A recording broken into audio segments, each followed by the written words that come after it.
Bien, nuevamente, muchas gracias. Un privilegio y un honor poder estar sentado con dos grandes colegas, gente comprometida y tan reconocida del medio. Muchas gracias, Pablo. Gracias, Mauricio. En respuesta concreta a la pregunta si la ley está bien, está mal o si nos ayuda, debo partir, en mi particular opinión, no podemos calificar. Esto es como decía Oscar Wilde, no podemos decir si hay buenos libros o malos libros. Hay libros y de acuerdo a la temática que cada uno contiene y de acuerdo al interés que cada uno de nosotros tiene en lo que está leyendo, califica si le es atinado o no. Sucede lo mismo con la ley. Es decir, se han dado pasos. Existe, si bien México no tiene una ley especial en materia de franquicias, sí el tema lo toca, lo regula, como para opinión de muchos y a la que me sumo atinadamente debe ser la ley de la propiedad industrial particularmente. Obviamente atomizado todo el contexto normativo en el conjunto y en el cuerpo normativo de nuestro país. No es que esté bien o esté mal, pero no podemos perder de vista que la ley particularmente, la norma particularmente, debe ser un modelo cambiante y que se transforme en el tiempo y en el espacio. No puede seguir siendo la misma bajo las mismas condiciones cuando tenemos una industria que en 40 años sistematizada y 50 desde que aparece en nuestro país, pero que en los últimos 20 entra una dinámica de transformación absoluta a la vida empresarial, a la vida del desarrollo de los servicios, del comercio, de la generación de empleo como política pública de prioridad para un país que vive crisis económicas como la nuestra. La franquicia ha demostrado que esa es la opción para profesionalizar precisamente el empleo, las oportunidades, empleos mejor pagados, mejor capacitados, más formados y con mayores expectativas de trascendencia. Luego entonces no podemos seguir en la concepción de que nuestra ley siga quedándose en el tiempo y en el espacio de cuando fue creado y cuando apenas comenzaban los modelos de franquicia a tomar importancia dentro de los aspectos económicos. Ahora bien, podría decir que tenemos una ley, estamos bien, fueron los primeros pasos, se hicieron buenos esfuerzos, pero para el momento y la situación estratégica que vive la franquicia el día de hoy, el momento coyuntural que vive la franquicia el día de hoy en México y en el resto de Latinoamérica, nuestra ley se está quedando rezagada. Sin duda alguna, necesita el país ir a avanzar en la materia, regular, poner reglas claras, básicamente en 4 aspectos fundamentales. Primero, en la oferta del sistema. Y yo creo que más adelante lo tocaremos para no alargarme. Segundo, en el sistema, los sistemas de otorgamiento, cómo deben manejarse. Tercero, en su operación y las consecuencias que derivan de la terminación por cualquier causa de estos contratos de franquicia, de estos acuerdos de franquicia. Y cuarto, su correlación con la propiedad intelectual en su conjunto, propiedad industrial, derechos de autor, en fin, todas las materias que lo regulan, dando claridad y certeza a las partes a través de su registro formal, a través de sus datos en sus formas de operación, a través de generación de datos estadísticos reales que permitan la toma de decisiones, a través de una serie de mecanismos que esa ley en su reforma o que exista esa ley conlleve, va a generar certeza, seguridad y confianza a los inversionistas. Hoy día, es cierto, termino la intervención con lo mismo que inicié, hay una ley, se encuentra atomizado, pero es muy complejo, y quienes sabemos, quienes estamos inmersos en este mundo y quienes se acercan a algunos empresarios franquiciatarios, muchas ocasiones para hacer valer sus derechos cuando vienen los conflictos, somos seres humanos. Somos individuos, el conflicto es inherente a cada uno de nosotros, inherente. La diferencia está en que si lo convertimos en una gestión negativa o en una gestión positiva de ese conflicto. Y para que esto no se convierta totalmente en negativo y los jueces puedan tener parámetros, las autoridades y nosotros mismos en la claridad de poder entender a qué le estamos entrando al modelo de franquicia, pues necesitamos pabellones de seguridad jurídica que nos indiquen y nos permitan saber por dónde debemos ir transitando y no invadir derechos, no ocasionar conflictos y saber en todo caso qué consecuencia van a tener esos conflictos y no lo que vivimos hoy día quienes acudimos a los paneles arbitrales o a los tribunales o con las autoridades administrativas, en que la lucha después se termina convirtiendo hasta contra las propias autoridades, ni siquiera a veces sobrepasa la de las propias partes, porque las propias autoridades en muchos de los casos no tienen una claridad absoluta de lo que es la filosofía del sistema de franquicias y simplemente se aplica la norma por la norma misma y el sistema de franquicias va mucho más allá. Gracias, Eduardo. Primero los doctores. Gracias. Gracias. Primero los grandes, primero los mayores. Mejor edad. Bueno, totalmente de acuerdo con lo que dice Eduardo. Yo creo que la respuesta de si tenemos una ley buena o una ley mala simplemente es una ley inadecuada. Es una ley que ya, digamos, no responde a las necesidades del mercado, de las franquicias. Es una ley que inició con una definición bastante pobre de lo que eran franquicias en el año 91. De ahí pasó a un artículo que pretendía ser o emular la circular de oferta de franquicia en el reglamento, por ahí de 1994. Y luego se estuvo negociando una reforma porque se empezaron a observar pues algunos desencuentros, digamos, en el mercado de franquicias, esta burbuja que creció de manera muy importante a mediados de los 90s, que generó probablemente la pérdida de patrimonio para muchas personas que invirtieron en franquicias y que pues de pronto el Congreso decidió que tenía que regularlas y que tenía que hacer modificaciones en la ley con objeto de exigir a los franquiciantes una serie de estándares mínimos en el otorgamiento de franquicias con objeto de garantizar, digamos, una operatividad mínima exitosa a los franquiciatarios.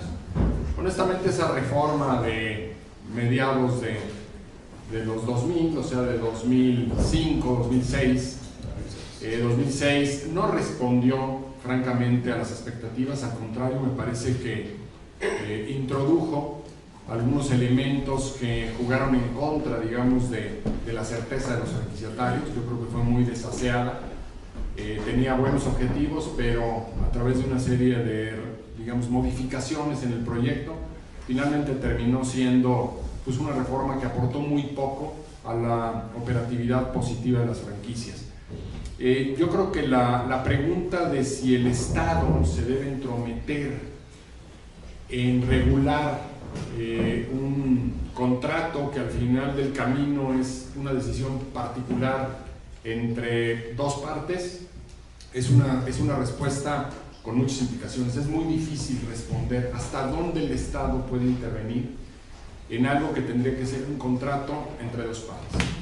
Pero cuando lo que vemos es que existe una tendencia natural en los franquiciantes a tener contratos, pues francamente complejos, a tener contratos francamente cargados de su lado y que imponen una serie de restricciones y una serie de limitaciones, y que además se trata a veces pues de empresas que no digo que lo hagan de mala fe o de manera calculada, pero que no necesariamente tienen las plataformas de asesoría, de capacitación, de monitoreo, de medición y de respuesta a los franquiciatarios. Pues entonces creo que la respuesta es sí. El Estado tiene por lo menos que ofrecer una serie de estándares mínimos de protección a la parte que en esta relación jurídica parece la menos favorecida, que es el franquiciatario, que es la parte más expuesta, que es la parte menos experimentada, que que es la parte que a veces no tiene ni siquiera los elementos para analizar de una manera tranquila, equilibrada, profesional, un contrato tan complejo como el contrato de franquicia. Y en esa tesitura, pues sí me parece que se necesita un esfuerzo muy importante para contar con una regulación que permita garantizar estándares mínimos a los franquiciatarios. Gracias, Mauricio. Bueno, buenos días a todos. Señor Hooper. Bueno, yo estoy un poquito más de acuerdo. Se vale pelearse con los no, colegas, ¿eh? no, vamos a meterle pimienta. Sí, por favor.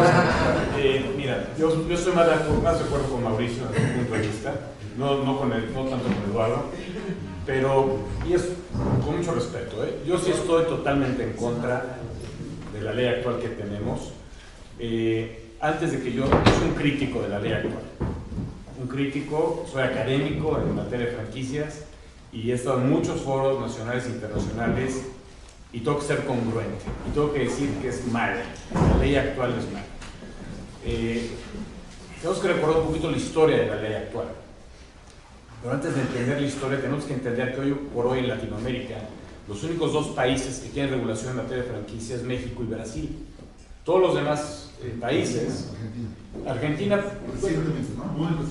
lo menciona pero no lo regula como lo regula la legislación brasileña o mexicana, pero realmente los demás países no tienen una legislación completa o tan robusta como la que tenemos al día de hoy.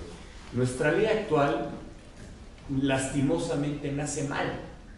Viene la modernización del Estado, del sistema jurídico mexicano para entrar al TLC en el año 94 y ya existía la definición del contrato de franquicia, pues no existía la regulación. Y así es como entran las franquicias a nuestro país. Recordemos que hace 30 años o 40 años no existían las franquicias en nuestro país. ¿Por qué? Porque estaba la limitación a la inversión extranjera en nuestro país. Entonces se modifica ese sistema jurídico y fue muy fácil para el Congreso en aquel entonces decidir seguir regulando el contrato de franquicia en la ley de la propiedad industrial, cuando realmente es un contrato que debería estar en el Código de Comercio, en mi punto de vista. Entonces, nace la ley y después, en el año 2006, después de un trabajo constante de Secretaría de Economía en tratar de crear la legislación del Código de Comercio, viene un manoseo de cabildeo terrible en cuanto a la ley que tenemos actual. Entonces, viene este esfuerzo, viene el trabajo de cabildeo, logré participar de alguna forma en él, y venía una ley con el espíritu de darle mucho más fuerza al franquiciatario, ¿no? Hoy por hoy, si nosotros queremos definir la ley, si es pro franquiciante o pro franquiciatario, podemos decir que es una ley pro franquiciatario, ¿no? O sea, ¿por qué? Porque la ley habla actualmente de una nulidad del contrato, habla de daños y perjuicios, habla de sanciones administrativas que no se preveían anteriormente. ¿Qué quiere decir esto? Con la ley del 91, que bien comentó Mauricio, crecieron las franquicias y se desarrollaron exitosamente en nuestro país. No había necesidad de crear una ley como la que tenemos actualmente, ¿no? Además, con unas deficiencias de técnica legislativa preocupantísimas, porque hay cosas que, si ustedes les preguntan actualmente al director general del INPI, que es la autoridad encargada de aplicar esta ley, digamos, pues nos va a decir que no tiene de entrada ni el presupuesto ni la capacidad para poderle entrar al tema. Entonces, realmente hay ahí una deficiencia importante en cuanto a nuestra ley actual. Hay mucho que trabajar. Yo creo que se ha dejado de trabajar en un mejor modelo, en este gran formato de negocio que ha sido aceptado por nuestra economía y por inversionistas mexicanos. Yo sí soy un crítico de la ley actual, yo creo que debe de modificarse, pero también modificarse tiene un costo de cabildeo, de volver a dejar entrar a ciertas fuerzas que quizá no sean deseables para la permanencia y crecimiento del sistema de franquicias en nuestro país. Quiero que quede claro, no soy pro franquiciante, ¿no? O sea, ¿qué quiero decir con esto? Si el legislador o la autoridad de México quería darle fuerza al franquiciatario, creo que debió haberlo hecho por otro lado.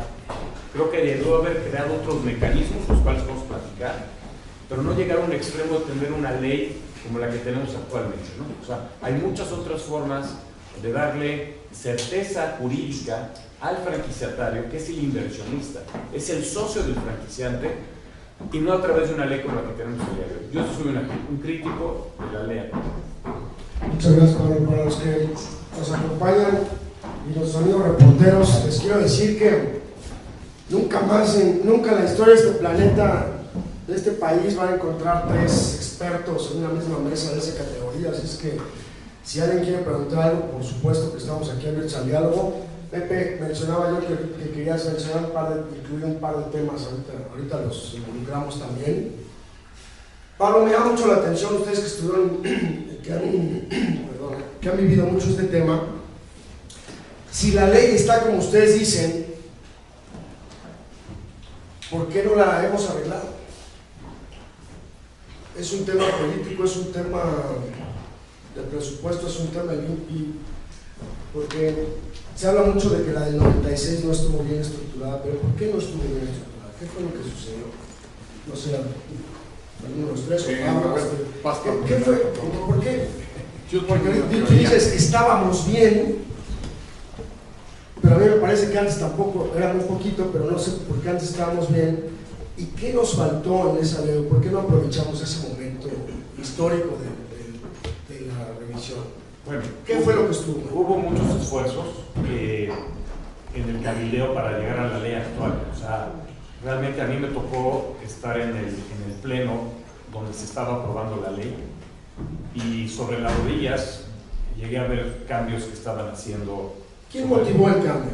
¿Quién motivó sentarnos a discutirlo? O sea, realmente quien motivó esto fue un grupo poderoso de franquiciatarios. Sí, muy cercanos a varios legisladores de aquel entonces, donde buscaban eso. Inclusive había un artículo en la ley que estaba propuesto que decía que si los franquiciatarios acreditaban los abusos del franquiciante, podrían demandar la nulidad del registro marcario. O sea, a ese extremo. Afortunadamente ese artículo se eliminó del proyecto, pero sí pasó por diputados. Ya senadores no llegó así. Pero realmente fue un trabajo de cabildeo para tratar de balancear. Es muy difícil legislar y uno tiene que tratar de encontrar un equilibrio en lo que está buscando. ¿Cuál es el espíritu del legislador? Y lo que buscaba el legislador es crear un mecanismo donde el franquiciatario tuviera mucho más fuerza. Lo que pasa es que hay que decirlo, y lo digo también con mucho respeto, en México no leemos. Yo tengo un dicho, lo digo con mucho respeto, que es 1 de cada 10 franquiciatarios lee el contrato. Y 1 de cada 1000 contrata un abogado para que le diga lo que está firmando o que le pueda negociar algo. ¿Eso es un tema latinoamericano? Es el tema de la educación que hablaban ustedes tan afinadamente hace rato. Porque yo en los contratos de franquicia en Estados Unidos siempre pongo este ejemplo: el franquiciatario llega con su abogado, su contador, y aquí llegamos con la mamá, la tía, la sobrina, ¿no? Sí. Okay. Entonces, de entrada estuvo mal porque fue un tema de franquiciatarios, no fue un tema sectorial. No. Yo creo en... Perdón que me vaya en esta parte tan técnica, pero para los franquiciantes que nos acompañan, jóvenes más consolidados, etcétera, pues sí tenemos que entender de dónde estamos partiendo en un modelo de negocio de franquicia, ¿no? Sí, porque también el que entra en este nuevo negocio dice, oye, pero ¿con qué certeza voy a franquiciar si quizá me roban mi marca? ¿No? Por eso me estoy tratando de ir en esta primera parte un poquito más técnico en el tema, ¿no? Sí. Yo pensaría, Jorge, que hace un tema de cuáles han sido las experiencias, digamos, que el sector ha vivido a lo largo de estos 27 años, digamos, de regulación ya específica de las franquicias, del contrato de franquicia en México. Y las experiencias han pasado por momentos diferentes y por circunstancias diferentes. Hoy tenemos en este mercado 80%, creo que, de oferta de franquicias mexicanas, es decir, ha habido un crecimiento importante, en contra de 20% de franquicias extranjeras. Eso evidentemente tiene que ser tomado en perspectiva, pero me parece que esa reforma del 2006, que tenía muy buenas intenciones al haber, digamos, agrupado cuáles fueron las experiencias de los primeros 15 años de regulación, se vieron traicionados por el tema de que el cabildeo en México lo hacen los grupos organizados, y el grupo organizado es el de franquiciantes, por ejemplo a través de la Asociación Mexicana de Franquicias. Que la labor que realiza justamente es tratar de evitar intromisiones del sector público en la regulación de las franquicias porque lo ve como una amenaza. Yo preguntaría hoy, desde el 2006 hasta la fecha, que ha cambiado, y yo creo que han cambiado muchas cosas. Digamos que el nivel de experiencia que hoy tenemos en el sector nos permite vislumbrar algo que es trascendental. Cada vez que un proyecto de franquicia falla, daña de manera categórica a los franquiciantes, porque se pierde confianza en este modelo. Hoy creo que los franquiciantes están modificando su perspectiva y empiezan a entender que una relación más balanceada, el cumplimiento de estándares, la prestación de asesoría, el refuerzo a los franquiciatarios, el éxito de las dos partes, pues es evidentemente una premisa para que el sector crezca y para que las franquicias sigan teniendo compradores. Y en ese sentido, creo que hoy sí tenemos ya que buscar que los contratos cumplan con ciertos estándares, o porque la ley lo exija, o porque los franquiciantes, a través de los consultores, empiecen a ponderar o valorar ciertas restricciones o limitaciones que tendrían que observar en la práctica. Una muy simple: se da una relación de franquicia, un contrato de franquicia, en donde las partes firmaron por 7 años, pero de buena fe el franquiciante ha cumplido, ha dado toda la asesoría, buscó la mejor ubicación para el franquiciatario.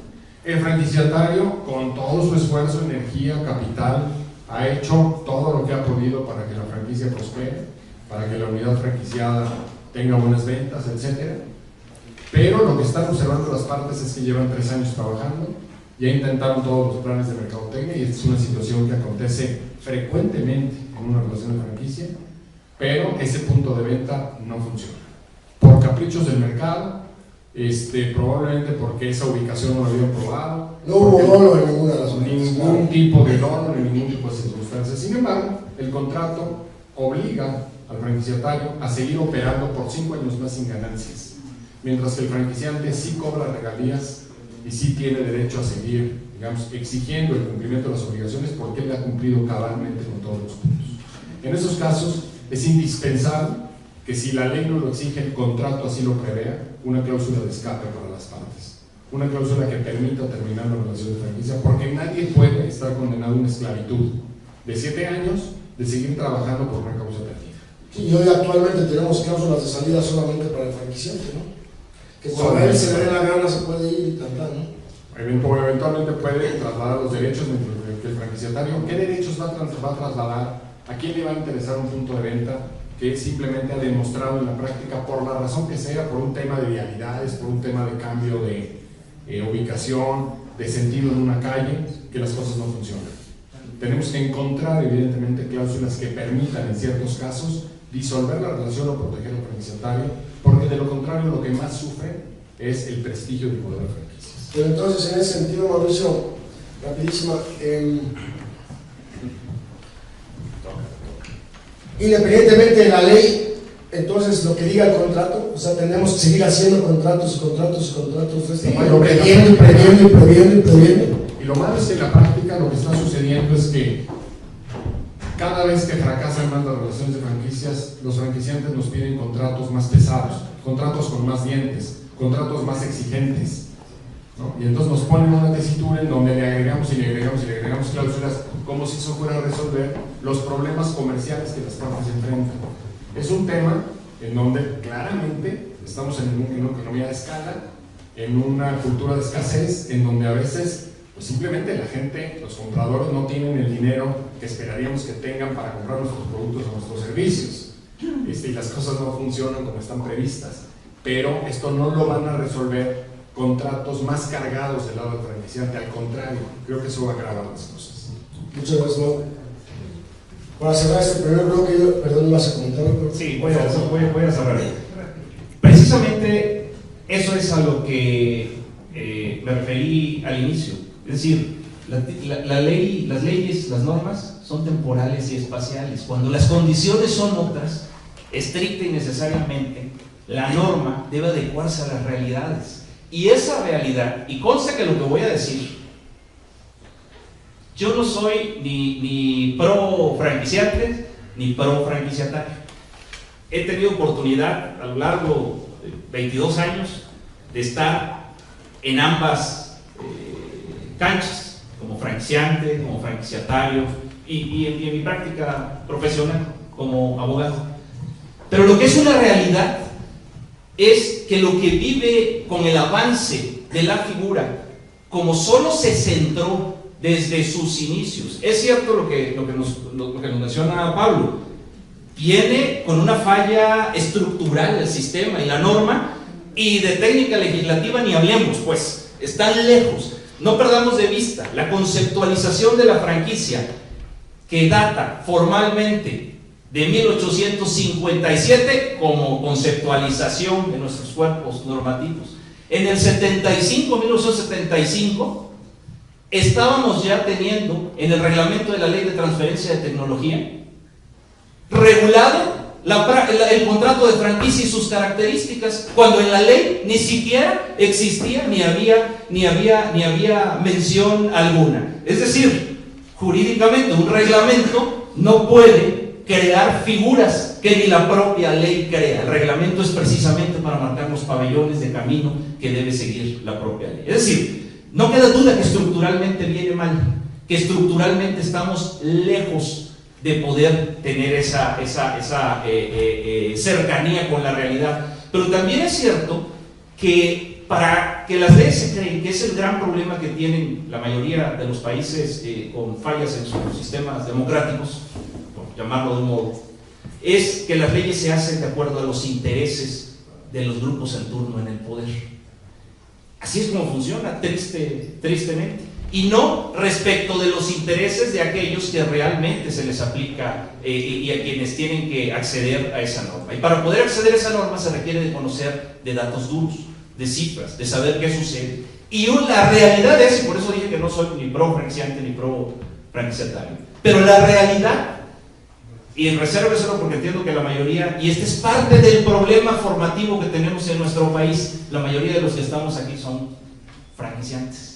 Ese es parte del problema estructural formativo que hemos perdido de vista y hemos hecho a un lado a los franquiciatarios, que son los que invierten, que son los que se la juegan día a día, son los que le dan fortaleza a nuestras marcas, son los que le dan, sí es cierto, con el esfuerzo de nosotros como franquiciantes, sí es cierto, con la visión, el sacrificio y todo lo que ello implica, pero no podemos hacer de lado en la medida que ellos crezcan, en la medida que ellos confíen, en la medida que los franquiciatarios avancen, en la medida en que tengan condiciones de igualdad, y no seguirnos confundiendo, porque una cosa es tener libertad para contratar, que se confunde, y otra cosa es tener libertad contractual. Es decir, pongo lo que me plazca en un contrato y obligo, si me cae mal, si hoy amanecí de malas, le rescindo, si hoy me sacó la lengua, le rescindo, y además me va a pagar millonadas y millonadas, y cada día los contratos de franquicia siguen, crece y crece. Es cierto lo que dice el doctor Jalife. Es cierto, esa es la realidad hoy día. Es cierto lo que dice el doctor Jalife. El propio mercado, en nuestra práctica, nos demanda cada vez ser más duros, más rígidos. Pero eso está afectando a la industria y a lo que se está prestando es a la desconfianza. Lo que necesitamos es ordenar, ni siquiera reordenar. Hay quien habla de que sería una sobreregulación, pero ¿cómo se va a sobreregular lo que no está bien regulado, por Dios? O sea, sería comenzar a ordenar un sector, insisto, que impacta la economía de este país, que eso está en discusión, las cifras, los números, porque además no es cierto. Si ustedes leen las bibliografías y las noticias, desde el año 2000 siguen hablando del crecimiento a 2 dígitos y de los 85,000 establecimientos y hoy 1,800 marcas, y pregunten quién ha hecho un censo. El único censo formal con una vitrina metodológica y demás se hizo en el año 2006 y lo hizo la Concanac. Fuera de eso no hubo otra cosa, y está lejos de esas cifras que todos nos dan, lejos. No estoy diciendo que no sea, estoy diciendo que no hay algo que lo soporte. Y que debería verlo. Y para el primer paso es ello. El primer paso es integrar a esos franquiciantes, integrar a esos franquiciatarios para poder entender cuál es la dinámica y la problemática que se enfrenta. Si tuviésemos una ley, no hablo de rigidez, no hablo de poner camisas de fuerza, hablo de poner pabellones de seguridad que permitan con confianza a todas las partes saber a qué le están entrando, sin necesidad de estar haciendo contratos que en su gran mayoría son lesivos para la otra parte. En su gran mayoría, seamos claros, y todo parte de no entender ni siquiera cuáles son los derechos y las obligaciones claras que tienen los franquiciantes y cuáles son las que tienen los franquiciatarios, y esto conlleva a estar inventándonos cláusulas y cláusulas y cláusulas y cláusulas que en su gran mayoría afectan a los franquiciatarios, y quienes están en desventaja siempre son los franquiciatarios. Necesitamos leyes ad hoc, leyes acordes a la realidad de la industria de la franquicia en nuestro país, y no leyes replicadas como han fallado en algunos lados. Decían el caso argentino. El caso argentino es un caso que, si bien falta nuevamente mucho por hacer, pero sin embargo, para poder llegar a la discusión en el Senado de la República de Argentina, pasaron primero por muestreos, por censos, por encuestas, por datos duros, por foros, por una serie de pasos que permitieran conocer una realidad, por la academia principalmente, por los foristas de las barras de abogados, por cosas que no suceden en nuestro país. Aquí son los grupos de poder en turno, insisto, que se imponen sin tener conocimiento incluso de qué sucede en los sectores. O digan ustedes, de los que estamos aquí, ¿quién alguna vez ha sido llamado, convocado, escuchado para saber cuál es la problemática? ¿Que a quién le han pedido cifras, estadísticas reales? No es cierto. Y mire, insisto, tengo 22 años en el medio, y cada vez que nos paramos en un foro es lo mismo. En 22 años no hemos encontrado. Pocos son quienes lleguen a tener esa oportunidad. Entonces no podemos, nunca va a haber ley correcta, ley adecuada, ley óptima, insisto, mientras no sean hechas de acuerdo a las realidades sociales que estamos viviendo. Y la realidad social es que sí hay una desventaja para con los franquiciatarios, aunque no nos guste reconocerlo. Sí la hay, y tenemos, por un malentendido, grandes inclinaciones de ventaja para los franquiciantes. Pero eso, a su vez, al mediano plazo daña las relaciones al no ser claras y entorpece la práctica comercial y el intento de comercialización con nuestros franquiciatarios, cuando se dan cuenta de la clase de contratos que tenemos, que hacemos. Pero nos vemos necesitados y obligados a hacerlo. Si tuviésemos una ley que definiera, yo insisto, esos 4 aspectos fundamentales, las reglas serían más claras, y para todo el mundo sería mucho más transparente y generaría mayor confianza en la inversión. Y la prueba de eso está en que los países que tienen regulación, perdón, pero las cifras no mienten, entre más laxa la regulación, menor crecimiento. Sí tienen crecimiento en número, pero el número no es todo el crecimiento, es el empleo, la duración, los tiempos de vida, la calidad del empleo, el nivel de pago, el nivel de ingreso por el empleo, las utilidades que generan, el crecimiento de la marca. Es una serie de factores e indicadores que determinan la fortaleza de un sector, y no el abrir y abrir y abrir y abrir y abrir. Y si eso no lo contrastamos con lo que se cierra y se tiene en conflicto entre las relaciones, pues entonces no tenemos una realidad social y jurídica de esa situación. Total, que estamos ahí en un tema escabroso, pero bueno, ya nos dimos cuenta, según nuestros expertos, cómo estamos. ¿Qué hacemos? ¿Cuáles son las propuestas? A ver, ya llegó aquí la Cámara de los Senadores o no sé quién, y contrató a cada uno de sus despachos para que les dieran 2 propuestas muy importantes para que estemos mejor, ¿no? Yo quisiera una, y luego regresamos una y una para que no se copien, ¿no? Pero, ¿cuáles serían esas 2 propuestas que le harían ustedes a nuestros legisladores para que esto está bien? O, también se vale para atrás, ¿qué hubieras hecho diferente en la del 96? 2006, perdón. ¿Qué hacemos? Vamos proponiendo aquí cómo vamos a solucionar este relajo de ley. Yo la primera propuesta que tendría es que el instituto se ocupe de redactar un proyecto, una iniciativa que pudiera presentar, eventualmente sí, hacer un consenso con gente del medio, sobre todo con abogados, digamos, que han pasado por experiencias diversas en materia de franquicias, con objeto de tratar de entender qué tipo de regulación eventualmente, desde luego contrastando derecho comparado de otros países, qué podría funcionar para México en términos de una regulación mínima en materia de contratos de franquicia. Dentro de esa regulación mínima yo diría sanciones para empresas que pretenden franquiciar y que se descubra que, por ejemplo, traicionan de manera reiterada el procedimiento para la contratación. Hay muchas empresas que le sacan la vuelta al tema de la circular de oferta de franquicia, que ha sido pues uno de los elementos que en mayor medida el legislador ha cuidado. Es decir, si algún logro tenemos de la ley del 2006 es haber obligado a este periodo de 30 días hábiles, con objeto que el franquiciatario pueda conocer los términos de la propuesta de la franquicia, analizarla, revisarla, negociarla y, si es que procede, firmarla. Pero lo que observamos en la práctica es que muchos franquiciantes convencen al franquiciatario a través de ciertas urgencias, de ciertas prisas, de ciertas mentiras, de que necesita firmar rápido y entonces ponen una fecha antigua a una supuesta circular de oferta de franquicia o hacen firmar cartas de intención o de alguna manera logran que ese periodo que se debe otorgar al franquiciatario en potencia para que analice la propuesta sea burlado y al final termina firmando un documento que no conoce o que si lo conoce no lo entiende o que si lo entiende no es capaz de negociar. Entonces, una que propondrías es sanciones a las empresas que burlen la circular de oferta de franquicia. Revisar muy bien ahorita hablamos ese protocolo. de la circular. Segundo, introducir la figura de la mediación certificada. No, dos. La mediación certificada como obligatoria en materia de franquicia. No es posible que cada conflicto la mediación certificada. Poder ir con un mediador preparado ante el Tribunal Superior de Justicia de la Ciudad de México con objeto de que los problemas de franquicia primero traten de ser resueltos por un mediador. Porque aquí estamos en presencia de una figura que no es ni siquiera como un matrimonio. Normalmente los matrimonios, si no se arreglan, se divorcian y ya. Y hay hasta matrimonio express.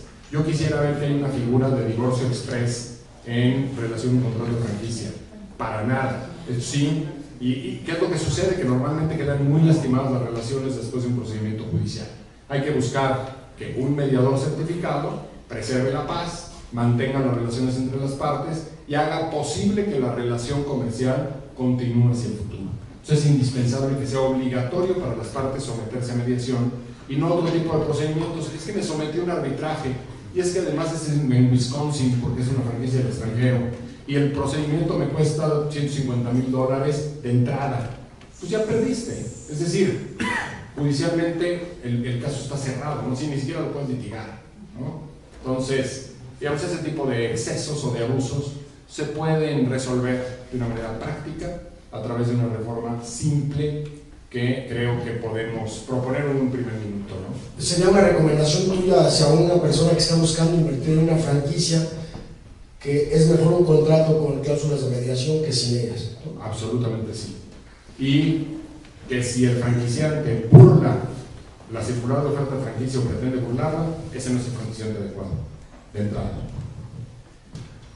Bueno, yo voy a decir tres rápidas, muy puntuales. Pues al rato Eduardo va a decir 4. No, pero sin entrar en detalles, pero creo que es muy importante y hay que aprovechar el foro para decir las cosas, ¿no? Porque no todas las veces tenemos chance de decirlo. Pero fíjense, la facultad que tiene el INPI el día de hoy es establecer condiciones de seguridad jurídica entre las partes en la operación de franquicias, así como garantizar un trato no discriminatorio, que es una palabra fuertísima, para todos los franquiciatarios del mismo franquiciante. Hoy por hoy el INPI tiene esa facultad. Entonces, el punto número 1, y aunque se enoje el director general del INPI y se enojó el anterior y el anterior conmigo, es quitarle la facultad al INPI y sacar la figura jurídica de la franquicia de la ley de propiedad industrial y insertarla en el Código de Comercio. 2, yo soy pro desregulación. Yo creo más en lo consensual. Yo creo que no vale la pena sobreregular algo y vale mucho más la pena ser mucho más básicos en algunos conceptos. La definición de la franquicia es malísima porque hace ver que toques líneas de muchos negocios afines al contrato de franquicia, porque es muy mala la definición. Hay que revisar desde la definición. Y número 3, el reglamento de la ley. En materia de franquicias no ha sido tocado desde el año 94 y es una vergüenza para el Ejecutivo Federal que diga el artículo 65 que debe de proporcionarse la siguiente información técnica, económica y financiera. Eso que dice el 65. Si tú lees, y ahí fue culpa del presidente Zedillo, si tú lees los 10 puntos, en ningún aspecto habla de económica, técnica y financiera. O sea, entonces, ¿dónde dejas al franquiciatario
la certeza del perfil de lo que está adquiriendo, ¿no? Es algo que les voy a preguntar un poquito más adelante.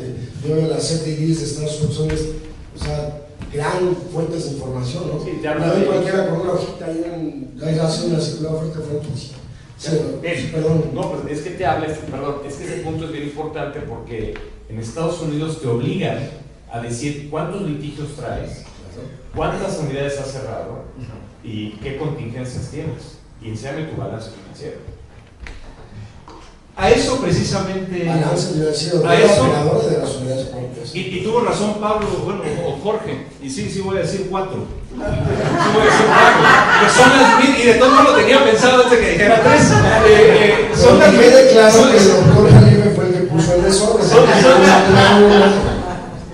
Al lugar que fueres, a lo que vieres, estamos en su casa, y bueno, yo continúo. Ahora, voy a decir, pero son las mismas 4 que dije al inicio. No, pero iba a ser son las mismas 4 y creo que estamos, y Valeria, porque estamos en el mismo sentido, aun cuando tu criterio, tu idea sea precisamente la libertad, pues, ¿no? Para que crezca una industria. Es válido. Yo, en el caso muy particular, sí soy un creyente de que es la norma. Yo insisto, somos seres humanos, somos individuos, pues si no, no existirían los sistemas normativos y los sistemas de justicia y los sistemas. Necesitamos norma y autoridad para funcionar como sociedad, nos digan lo que nos digan, y más aún nosotros en México, por Dios santo, que estamos, la forma como estamos, tenemos demasiados paradigmas que no podemos romper, que no podemos ir más allá, y entonces es un poco engañarnos nosotros mismos, creer que si lo juro por Diosito Santo y por toda la corte celestial, voy a cumplir y voy a ir en la búsqueda de la paz y la reconciliación y la mejora y que todos estemos de acuerdo. Eso no es cierto. ¿Cuántos de nosotros, y no me digan quién, basta con ver el ceño y la mirada de todos, no salimos hoy de nuestras casas con sino una discusión, pero con alguna diferencia con algunos de los miembros de nuestra casa? O sea, por Dios, si vivimos, nos educamos igual, estamos bajo las mismas normas, bajo las mismas reglas, y tenemos diferencias porque somos individuos, somos individuales, tenemos creencias, principios, valores, objetivos diversos, y eso solo se puede reconciliar o conciliar cuando hay parámetros estandarizados que nos permitan ir avanzando. Y esa es la razón de ser de los cuerpos normativos, esa es la razón de ser de la norma. No estoy hablando, insisto, de camisas de fuerza, pero ahora bien, esos 4 puntos son, y que agrupan todo. Yo insisto, regular la oferta, si bien es cierto, está regulada, que fue lo que más se logró avanzar en la ley que inicia en 2004 su discusión y culmina para 2006, como bien acaban de decir los señores, efectivamente es ridículo a lo que hace mención, porque una circular de oferta que suena hasta de burla, ¿no? Pero ¿saben qué fue? Una mala copia de la ley modelo de Unidroit. A eso me refería hace un rato cuando hablaba de que no se pueden hacer normas y leyes replicando y copiando lo que sucede en otro lugar y lo que se hace en otro lugar. Sirve de parámetro, sirve de análisis por sistemas de derecho comparado, sirve de estudio, pero no sirve para aplicarlo a una realidad. Copiamos mal, esa es la verdad, copiamos mal, y obvio en nuestra realidad social, nuestra realidad jurídica, el realismo jurídico que vivimos hoy día, pues no aplica y genera una serie de problemas. Hay que regular y transparentar su oferta a través. Es ridículo que nos diga el nombre, el domicilio, su registro. Sí, por Dios, eso es de burla, pues mínimamente lo que necesito conocer antes de ponerte mi patrimonio, el patrimonio en tus manos. Eso es de burla que diga eso la ley. Se requiere de obligar a ver los registros que tienes, los litigios, los problemas, los estados financieros, la información contable, las relaciones obligadas del resto de unidades, una serie de cosas que sí te permitan verdaderos parámetros. Esa es una primera, avanzar en ello. Segunda, su registro formal. Nada que no se encuentre en blanco y negro existe, señores. Digo, y no sé si alguien esté en desacuerdo. Nada que no esté en blanco y negro existe. Los sistemas de franquicias, si son sistemas y modelos de negocios estandarizados y documentados, mínimamente requeriría una propuesta es su registro formal ante una determinada autoridad, saber quiénes son, cuántas aperturas, en qué tiempos, qué cierres. Las circulares de oferta, lo más común que encontramos es que lo que acaban de decir los señores, se firmen y nos pongan tiempos cambiados en las firmas de todos modos para justificar, y como son contratos prácticamente de adhesión, la gente los firma y genera problemas. ¿Por qué no, cuando se celebren esas circulares de oferta, presentarlas para su registro, para que tenga la validez ante un tercero, y entonces se eviten todas esas burlas y tomadas de pelo y gastos que nos obligan como abogados postulantes a tener que meter peritos para demostrar que si la tinta tenía más meses o menos meses, que si la hoja pertenecía a un lote o pertenecía a otro, el entramado de la hoja, para poder demostrarles y llevarlas a la nulidad. Y aparte, cuando no se hace dolosamente, pues hasta nos sirve como pretexto para echar abajo cuando se quiere zafar del asunto. Y entra en desventaja el franquiciante también, porque él no está cuidando nada de ello. Si esto se regula, si esto se hiciera con la ley, desde ahí estaríamos blindando el sistema para ambos y evitando grandes y costosos problemas. Tercero, certificar la firma de la secretaria. No, más que certificar, un registro formal. Ya firmé la COF, yo la presento por internet, la subo y la registro ante una autoridad que me dé validez. Y entonces se evitaron los problemas todo mundo, y no tiene mayor costo, y todos vamos con certeza. En el momento en que demuestre que es parcialmente falsa la información o falsa la información que me dio, hubo un tercero, y no andamos de que si me metiste en la hoja, de que si me la alteraste, de que si es mi firma, no es mi firma, porque eso es lo que pasa en la realidad de los tribunales. Eso es lo que sucede todos los días, y ustedes lo ven todos los días.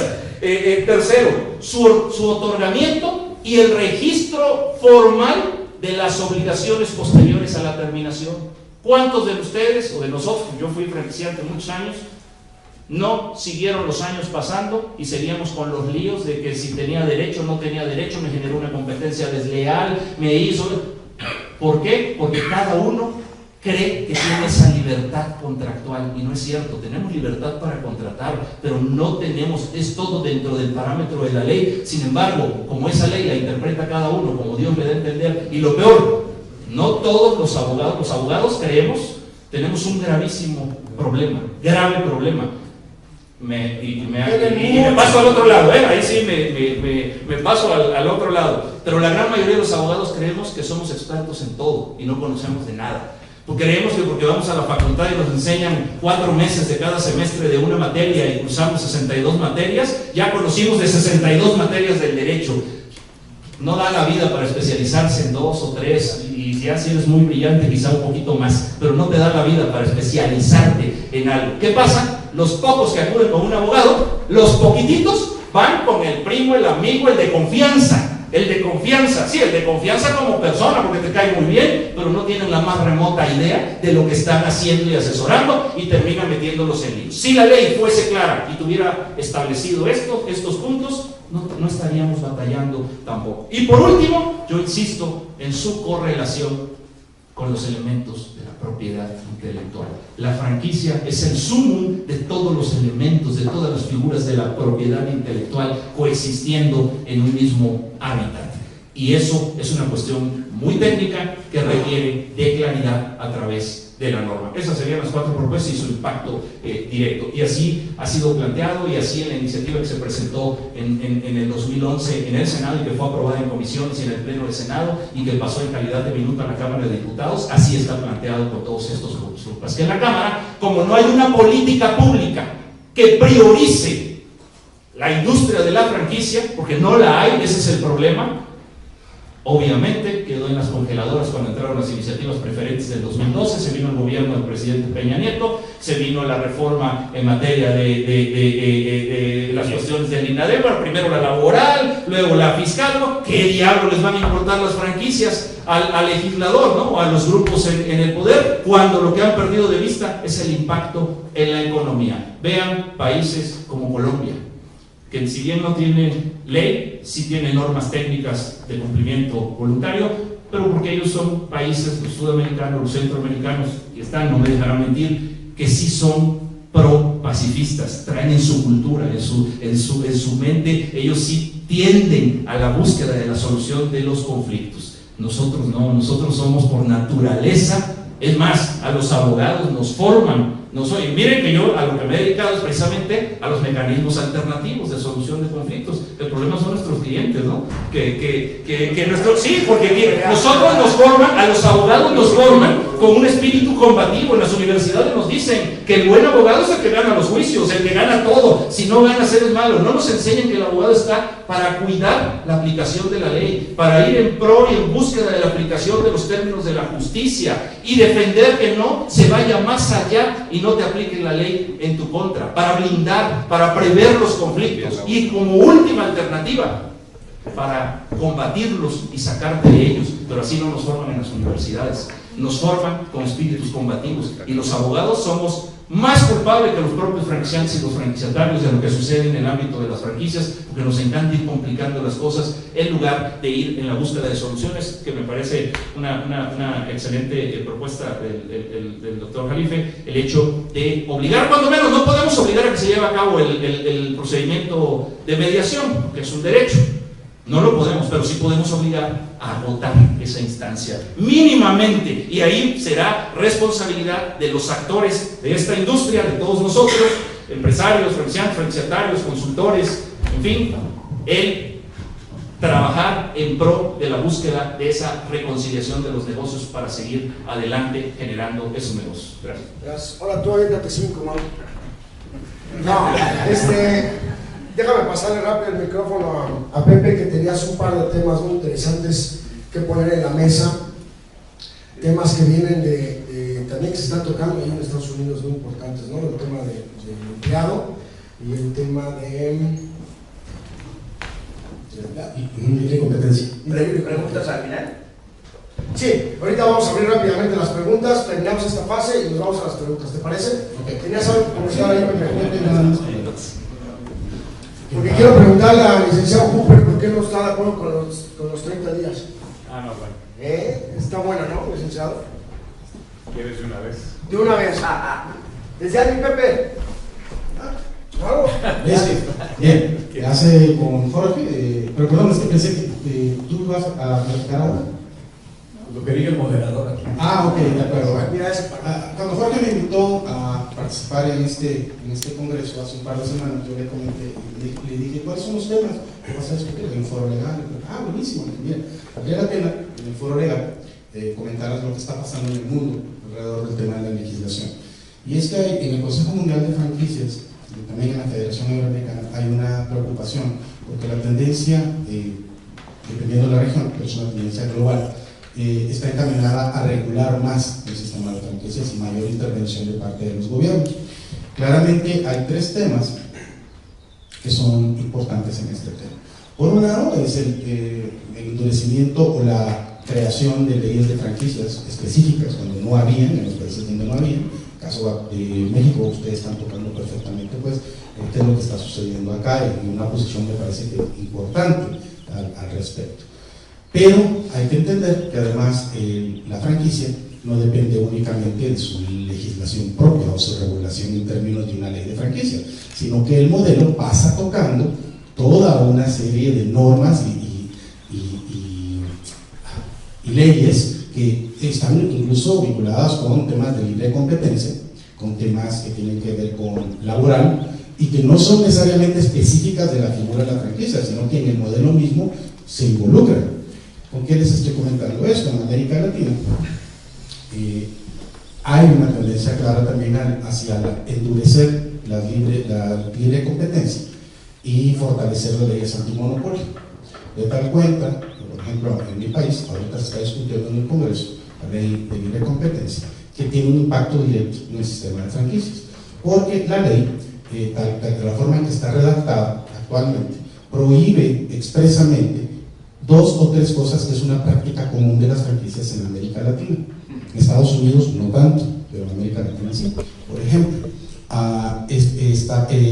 prohíbe que el franquiciante pueda designar una proveeduría exclusiva si ese mismo producto está disponible con otro proveedor en el mercado. Es una práctica que es bastante común en las franquicias de América Latina, de convertirse en un consolidador de un centro de distribución y se de convertirse en un único proveedor autorizado autorizado para el franquiciatario.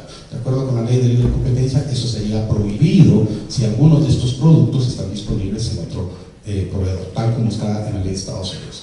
La otra es una absoluta prohibición a fijar el precio o intentar acordar el precio del punto de venta con el franquiciatario.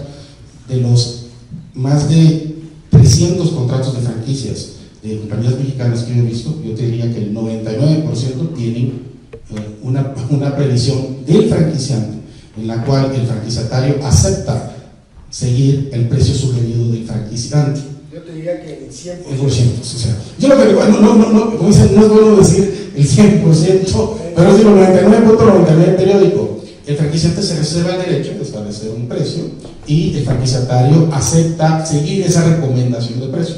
Esa es una práctica absolutamente prohibida por las leyes, vamos a decir, antimonopolio. Y es algo absolutamente impensable, por ejemplo, en la ley de Estados Unidos. Bien, el tema es que este tipo de leyes se han venido volviendo muy duras o más duras en su aplicación y afectan a la relación franquiciante-franquiciatario, y muchas veces el mismo franquiciante no tiene idea de que toma decisiones en la libre contratación, en el contrato de franquicia, que está haciendo cosas que el día de mañana puede llegar a tener muchos problemas. Entonces yo se lo comentaba a Jorge porque valdría la pena, dentro de la perspectiva que ustedes están viendo doméstica, que ustedes son los expertos por supuesto en la parte doméstica, de cómo en el mundo las leyes de libre competencia están haciendo más difícil al sistema, o vamos a decirlo, están haciendo el cumplimiento de actividades que están relacionadas con el sistema de franquicias un poco más duro. Y el último caso, que les comento rápidamente para que si quieren puedan ustedes comentar con los expertos locales, es lo que se llama la amenaza, esa es tal cual es el nombre que tiene en los Estados Unidos, de convertir al franquiciante como un coempleador solidario de los empleados del franquiciatario. Eso está en discusión en Estados Unidos. Ya hubo una sentencia en un juzgado de California, donde unos franquiciatarios de McDonald's demandaron a McDonald's Corporation por prácticas que el franquiciatario consideraron que eran restrictivas en términos de la organización y de la operación laboral. Los franquiciatarios demandaron al franquiciante, que era un máster, y demandaron directamente a McDonald's Corporation. Y eso ha pasado en otros países del mundo. En Australia también hay un poquito de eso. Y el tema es que en Costa Rica también, en Costa Rica muy bravo el tema, y hay una cierta tendencia o interés de parte del gobierno de decir, sí, es verdad, si el franquiciante establece cuáles son las normas de contratación, él debería tener una responsabilidad también ante el empleado del franquiciatario. Este tipo de cosas son importantes. Gracias por las palabras que me permitiste aportar, nada más para traerlo ante la mesa de ustedes que están debatiendo el tema. ¿Cuál es tu opinión al respecto de los tres temas? Muy complicado, muy complicado. Yo pienso que el establecimiento de la norma o el ¿sí debería establecer los precios o no? No debe establecer los precios. ¿Debería ver el tema de proveeduría? Sí, no, también, pero ninguno. Depende. Así se sí, no, también, pero ninguno. Dependiendo del tema de proveeduría. Ese es un tema bien complejo. Pero ciertamente lo que no puedes entender es obligar a tu franquiciatario a comprarte un producto cuando ese mismo producto está más barato en otro proveedor del sistema, que es el espíritu que está detrás de todo esto. Y el tercero, claramente, si llegara a quedar y crear toda una jurisprudencia haciendo que los empleados del franquiciatario se conviertan en responsabilidad del franquiciante, se acaba el modelo de franquicias como lo conocemos. O sea, olvídense, se acaba el sistema de franquicias y simplemente las compañías dejan de franquiciar. ¿Okay? Gracias, Jorge. Claro, porque un fundamento para el tema de franquiciar es que el tema laboral y fiscal de los empleados, ¿no? ¿Quieres comentar algo al respecto, Pablo, por favor? Nada más rápidamente, en cuanto a lo que señalaba el compañero, ya la Comisión de Competencia Económica mexicana emitido lineamientos en cuanto a varios aspectos relacionados con las franquicias o afines a las franquicias, ¿no? El tema de la proveeduría, el tema de zonas de territorio, las cláusulas de fijación de precios, cláusulas de no competir. O sea, en México ya hay criterios, que estos mismos criterios se han defendido en tribunales. Entonces, no estamos tan mal, ¿no? ¿Y ha aplicado, no aplicado? No, sí, o sea, vaya, y los jueces lo han admitido, o sea, porque hay cierto respaldo y autoridad por parte de la autoridad competente antimonopolios, que es la Comisión de Competencia Económica en México. Entonces, hay un avance en ese contexto, ¿no? En México. ¿Quieres que toquemos el tema de los 30 días? Que es porque ya tenemos el tiempo encima. Tienes un minuto, ¿eh? El asunto que comentas, laboral, fue precisamente la columna vertebral de la reforma a la Ley Especial de Franquicias de Argentina. Ese fue el punto. Ahí, y te lo puedo decir, aquellos tiempos, Diego, que andábamos por allá, a mí me tocó con el doctor Marzorati, invitado por él, coordinar como secretario técnico precisamente la parte de los aspectos laborales para la redacción de la ley en Argentina. Esa fue la columna vertebral que se llevó a cabo. Y por otro lado, sí es cierto, volvemos a lo mismo, sí hay lineamientos, sí hemos dado ya avances en materia de competencia económica, pero ese es el punto. Eso lo conocemos los abogados en los que estamos inmersos en este mundo. Eso no lo conoce el empresario, no lo conoce el inversionista, no lo conoce. Y entonces volvemos a caer en problemas por desconocimiento, no dolosamente. Lo que hay que hacer es conjuntar todo eso. ¿Para qué dejar regado por todos lados todas esas normas? Pablo, pero no me queda muy claro, no sé si a todos. Tu opinión personal con respecto a estos temas es que sí se debe o que no se debe. ¿Qué temas? ¿Los de competencia económica y Es decir, ¿el franquiciante debería poner los precios? No, bueno, yo creo que hay una estandarización y hay un mercado y yo creo que, bueno, es un tema muy complejo, más económico que legal, ¿eh? O sea, y hay que ser muy respetuosos de esos temas y yo preferiría no señalar algo porque yo creo que es más un tema económico, ¿no? O sea, ¿deberían poner los proveedores? Yo siempre he dicho que no es lo mismo tener una franquicia en Tus Carreteras, Chiapas, que en San José de los Cabos. O sea, lo he dicho siempre, pero no es lo mismo. O sea, hay que entender aspectos económicos, ¿no? Listo. ¿Por qué no estás de acuerdo en que les demos 30 días para que vayan con su COF y le pregunten a su tía si compran la franquicia o no? Técnicamente realmente no son 30 días, son 45. 45. Entonces, porque la ley así lo señala. Entonces, ¿Por qué? Porque son hábiles. Porque son hábiles, ¿no? Porque hay mucha gente que tiene esa duda, ¿no? Si son naturales o son hábiles. Bueno, entonces realmente son 30 días, cuando la ley lo distingue, el 184 de la ley que lo dice, se computarán como días hábiles. Entonces no son 30 días. Claro, porque el reglamento no especifica.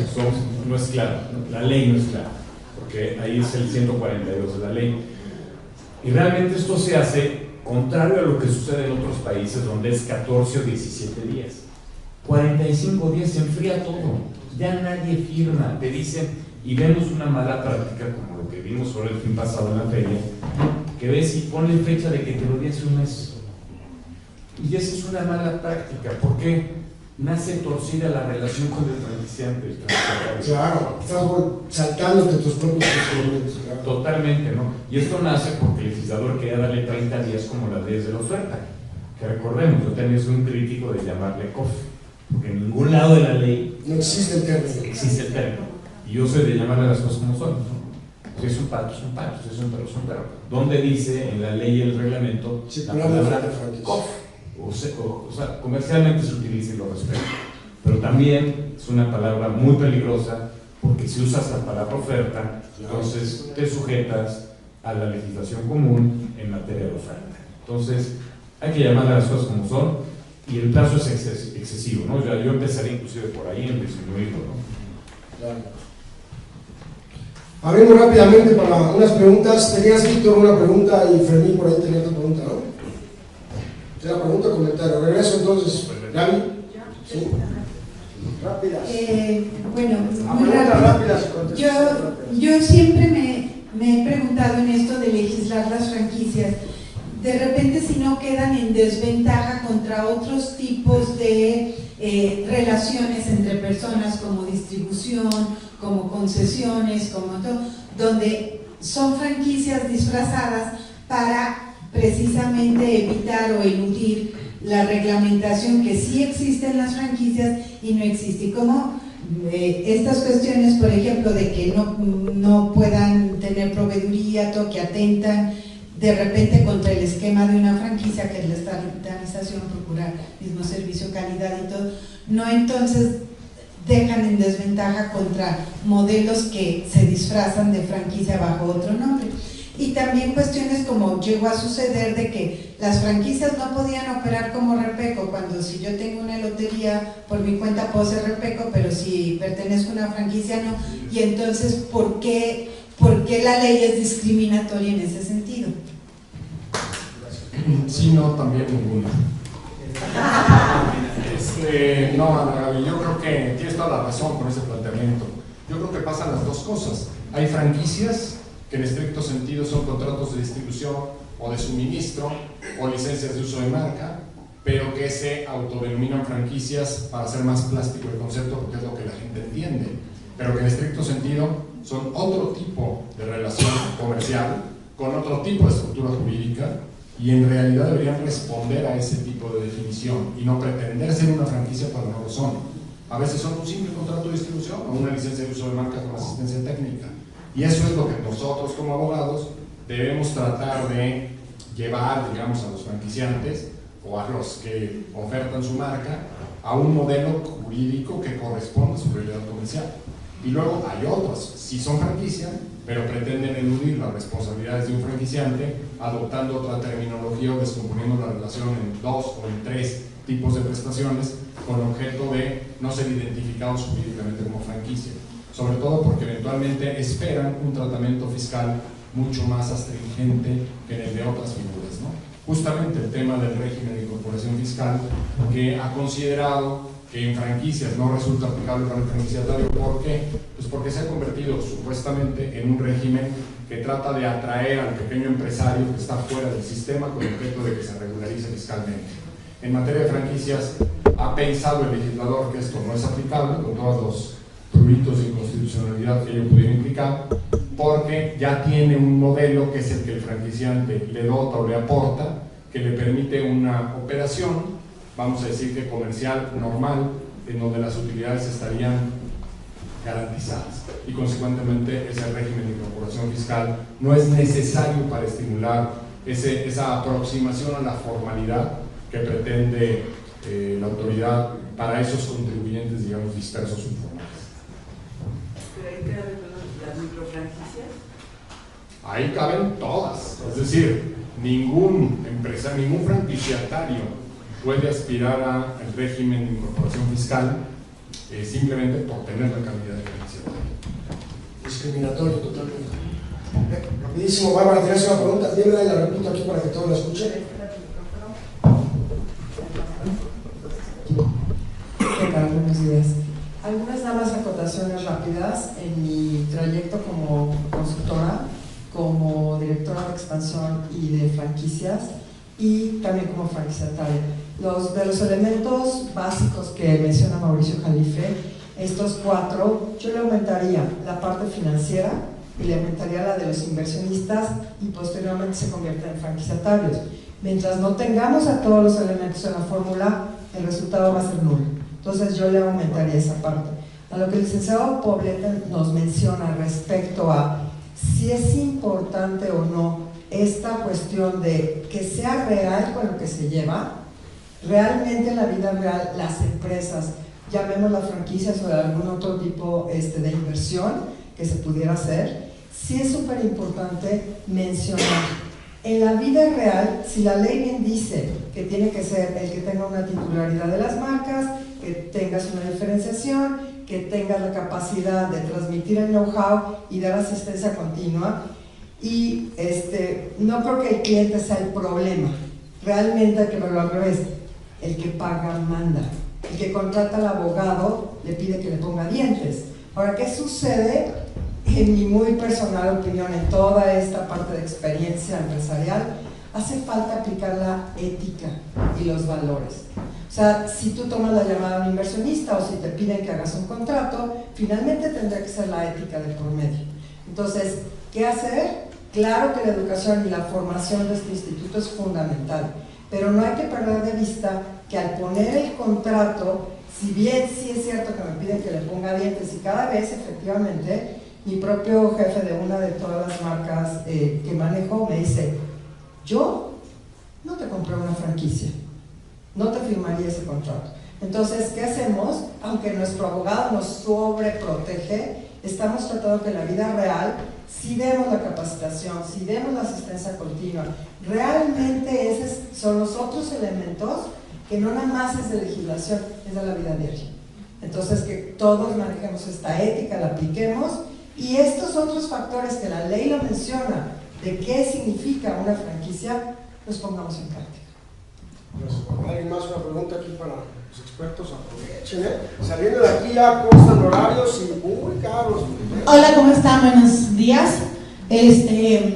Yo lo que veo es que, bueno, no sé, en mi pregunta a ustedes como expertos es si de alguna manera creen que sea importante promover o que se legisle, pero desde un punto de vista más millennial, o sea, se nos van a acabar los clientes, la globalización nos deja muy poco competitivas a las franquicias, y si aparte le ponemos contratos con muchos dientes, los muchachos que tienen ahorita 20 años que van a estar comprando franquicias dentro de 5 años, no nos van a voltear a ver, y no sé si en otras partes del mundo los abogados sí se estén poniendo las pilas, ¿no?, para hacerlo más accesible. Hay que regular correctamente, porque te voy a decir una frase: regular es precisamente desregular para que el sector siga fortaleciéndose y creciendo. Si vas a regular para poner un montón de trabas y sanciones y demás, déjalo como está. Déjalo como está. Regular debe ser para desregular lo que hoy día, por práctica común, se está llevando a cabo y que pueda seguir el sector creciendo. Con esa visión. Yo quiero preguntarles algo a los tres. ¿Cuál es el procedimiento? Porque tampoco es un tema que se conozca así todo el mundo, ¿no?, me parece. ¿Cuál es el procedimiento que debe de seguir un franquiciatario que no quiero decir que le vio la cara, que no está contento, o que quiere salirse de su franquicia? ¿Cuál es el procedimiento correcto? Es decir, va con un abogado, toca la puerta de la PGR, es un tema que nadie sabe, ¿no? O sea, todos los franquiciatarios no saben qué hacer. ¿Qué hay que hacer, Pablo? Es que vete un paso antes, por ejemplo. O sea, el franquiciatario tiene que leer el contrato. Por supuesto. Y lo que no entienda, que lo consulte un abogado.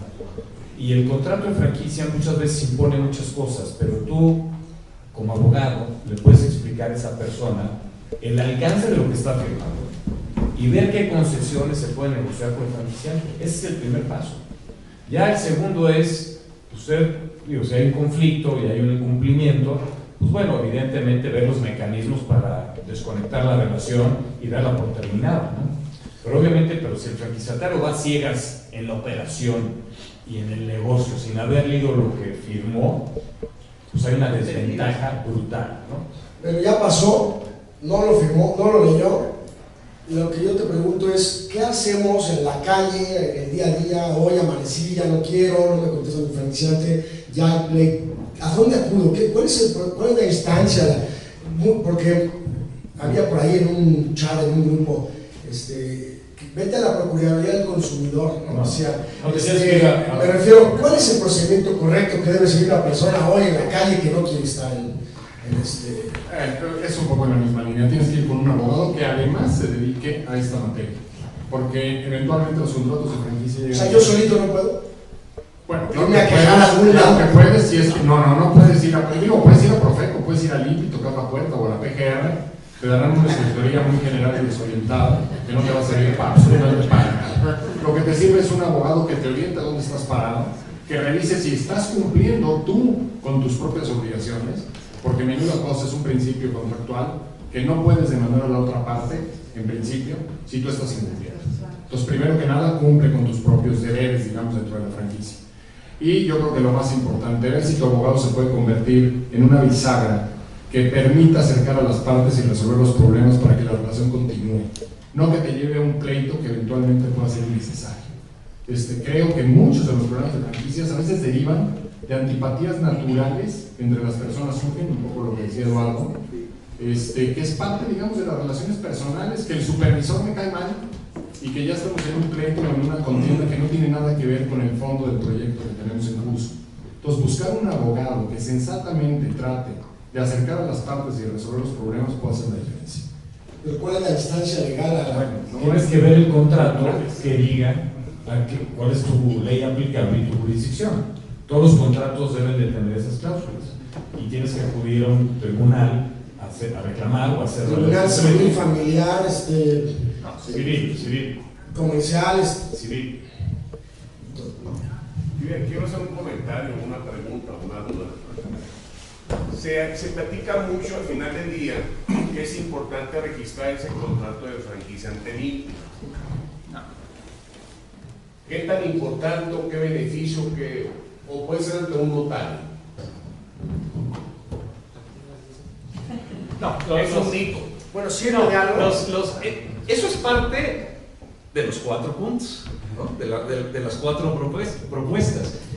Los efectos del registro propiamente ante el instituto, como tal, no hay una obligatoriedad, y eso es parte del problema, porque para poder conocer datos estadísticos y saber qué sucede en el sector, tú necesitas saber quién es, dónde está, qué hace, qué no hace. Si no, entonces, ¿cómo vas a saber a puro cálculo? Seguimos con esas cifras del crecimiento a 2 dígitos y de las miles y miles de redes que tenemos, que 20 años no pasa de 400 más o 300 más, ¿no? Pero bueno, necesitamos conocerlo. La ley lo contempla. Puedes ir, registrarlo. Los efectos que tiene hoy día respecto a la ley es para que surtan los efectos frente a terceros, es decir, que una autoridad conozca de ese acuerdo, sepa que se encuentra franquiciando, se encuentra en un registro público, digamos, para saber cuáles son. Tú lo puedes consultar, quien quiera lo puede consultar, pero más allá de ello no va a suceder nada. Es decir, si tú no lo registras como tal, de todos modos puedes hacer valer tus derechos, de todos modos, porque hay un acuerdo de voluntades entre esas partes. El hecho de llevarlo al notario como tal es básicamente el protocolo de poder acreditar el asunto, pues, de las firmas, que hubo un acuerdo previo, le da determinada ejecutividad y te permite, es decir, hay que buscar alternativas. Entre más alternativas agotes, mucho mejor, porque van más a la segura ambas partes. Sin embargo, eso es precisamente lo que hay que evitar. ¿Qué necesidad de andar parchando por acá y parchando por allá y saber, no, pues es que eso no me lo dijo el abogado, o no me lo dijo el consultor, o nadie me lo explicó? Es más, me dijeron que no era obligatorio y lo malentendí. Porque una cosa es lo que se dice y otra cosa es lo que se entiende, ¿no? Lo que se entiende, habrá quien diga, no, pues dijeron que no era obligatorio, entonces no pasa nada. No pasa nada, pero te va dando determinados parámetros de actuación, pues, ¿no? Si todo esto fuese obligatorio, aquellos pasos trascendentales de la oferta, el otorgamiento, la relación y la terminación, fuese obligatorio, cuando menos tener un registro como tal, como es el caso de España. Claro, si eso fuera, España lo tiene y así funciona, y entonces quien va a adquirir va al registro nacional, pide el informe de la empresa y se disminuyen sus riesgos. El negocio es sinónimo de riesgo, la franquicia es un negocio. Es riesgo, siempre con riesgos controlados, medidos, disminuidos y con rumbo fijo, pero riesgo al fin. No, lo que está haciendo ahora la EF de poner un expediente público de todo. Claro, es que eso es lo que debíamos tener en México. Y eso va a transparentar las relaciones y va a orillar a aquellos que, vamos a dejarlo así, que no dolosamente, vamos a dejarlo así, que por desconocimiento no cumplen con la norma que deban cumplir. En el momento en que se comienza a hacer público, en el momento en que, para poder competir, solitos vamos a ir cumpliendo. Así funcionamos como sociedad, así funcionamos, nos guste o no nos guste. Todavía estamos lejos nosotros como sociedad, insisto, todavía es un proceso evolutivo, formativo, de educación, y que ese es el interés que tiene en la cabeza encabezados por Jorge, precisamente, el Instituto Latinoamericano de Franquicias, el poder ir allá, dar ese siguiente paso para ir más allá de los contratos y las leyes, sino involucrar el factor humano.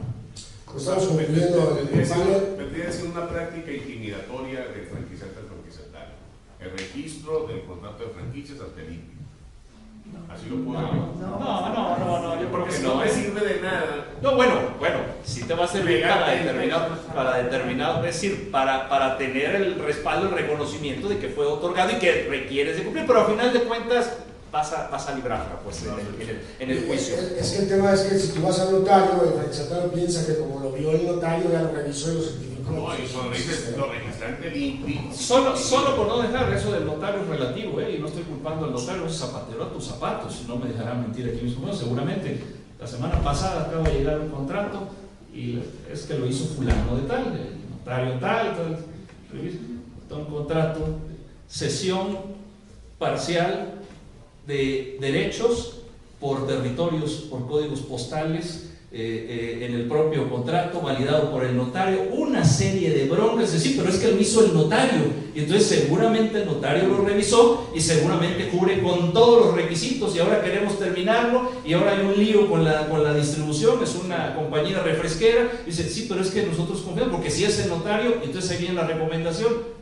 busca a los especialistas de la materia, es decir, el notario, su labor, su función, por lo que te cobra, es por la fe, no por la estrategia.